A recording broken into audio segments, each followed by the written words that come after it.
Chapter 11, Isabella, 10:30 a.m., Thursday, April 11th, 1912.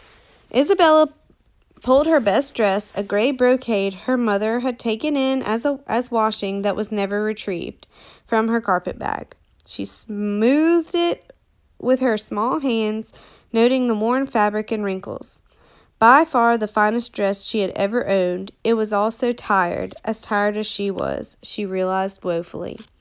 Never mind, she told herself. If she was going to search for Philip Miles in the areas of the ship where her well-to-do biological father might actually be, she had to present herself differently. Third-class passengers were not permitted to mingle in first or even second-class areas.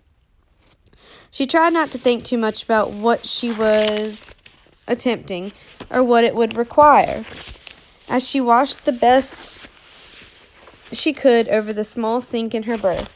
As lovely and new as the accommodations on the Titanic were, the entire third class only had 2 bathtubs. Fortunately, Isabella was practiced at bathing without a tub, and her mother had the good sense to pack a small scrap of soap. It was also fortunate that the Swedish family she shared her cabin with was already on the steerage deck at the stern, so she didn't have to contend with curious eyes watching her twist and pin her hair up and back, doing her best to imitate the sophisticated styles she'd seen on the streets of London. After working for nearly an hour, Isabella looked herself over in the mirror. She didn't have any jewelry, and her hair was unwashed. Her appearance was far from first class, but would have to do. She steeled herself with a deep breath, straightened her shoulders, and left the cabin. Isabella practiced holding her head high as she made her way through the maze of stairs and passageways up to the gates to the second-class boat decks. A young male passenger in breeches tipped his hat as she passed, letting out a low whistle. He was probably mocking her for taking on airs. She ignored him, but her flushing cheeks did not. You mustn't react to anything, she told herself as she approached the doors leading out to steerage. You must appear calm no matter what. Though not locked, the gates were intended to keep third-class passengers in third class. Isabella's heart hammered in her chest as she pressed herself against the wall around the corner from a gate and waited for an opportunity to slip past the crewman on duty. Luck was on her side, for this particular crewman was busy talking to another passenger.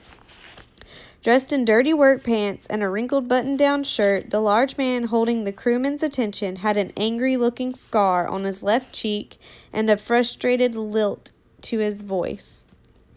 The steward looked the man up and down. I'm sorry, but you're not allowed beyond this point. Those areas can only be accessed by first and second class passengers. I've got some business with someone in first class, the man said. If you write a message, I might be able to deliver it for you. How badly do you need it delivered? The guard asked in a knowing tone. I don't have any money to give you, but I'm telling you this is urgent, the man said, his hands balling into fists. And I'm telling you that I might be able to get a message through, if the price is right.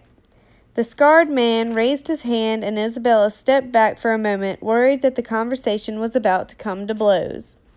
The guard threw back his shoulder and shifted away from Isabella, circling the man. His hands were also raised. And when his back was turned, Isabella saw her chance. You're not allowed through here, sir, the guard repeated as Isabella slipped by the both of them and scurried up the stairs. The third-class deck, the one Isabella stood on when she learned she was not really Isabella James, was at the noisy rear of the ship and downwind of the massive smokestacks. The second-class promenade and boat deck were just forward of that and led to the first-class promenade, which was airier without the clutter of lifeboats. Since the Titanic was currently moored off Queenstown, Ireland, several bumboats were lined up at the Titanic's stern, and merchants had come aboard to try and sell their wares to wealthy first-class passengers. This was lucky, for the commotion created by the merchants allowed Isabella to continue into first class undetected. Her heart hammered into her chest as she strolled past the vocal merchants. They seemed almost desperate to sell their china dishes, crystal, and small souvenirs. She herself was enchanted by the ornate Irish lace. She watched as an obviously wealthy man purchased a beautiful shawl, delicate as a snowflake, and had to hide her gasp at the price. It was more than her father earned in a year. No, a perfectly normal sum of money, she corrected herself, lifting her chin a bit higher and reminding herself who she was supposed to be. Isabella nodded and smiled at the people she passed as she walked, just as she had seen ladies in London do on the rare occasions that she traveled with her mother to the more prosperous parts of the city. The passengers she'd passed appeared to accept her as one of their own, or at least didn't pay her any mind. Even if first-class areas hadn't been clearly demarcated by the presence of merchants, Isabella would have known that she was in first class in a heartbeat. The wealth was palpable. The women's pastel gowns were sumptuous, finely made, and heavy with beading. They all wore hats decorated with feathers and jeweled pins or carried parasols to shade their fair skin. The men were nearly as pale as the women in their tailored suits, high vests, and long coats. Everyone looked well polished, right down to their button-up boots. Isabella was suddenly grateful that her gown she wore was a bit too long, as it did an excellent job hiding her shabby, everyday pair. She walked slowly and in what she hoped was a ladylike manner, searching the passengers' faces for, she didn't know quite what, some feeling or recognition. She'd never really considered that she didn't look much like her parents who'd raised her. She had always assumed that her ruddier complexion was due to the years of hard work outdoors, and though she didn't share it yet, she would.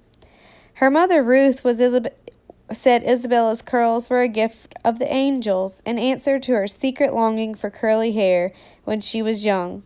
Isabella scanned the well-to-do crowd, discreetly looking for features like her own.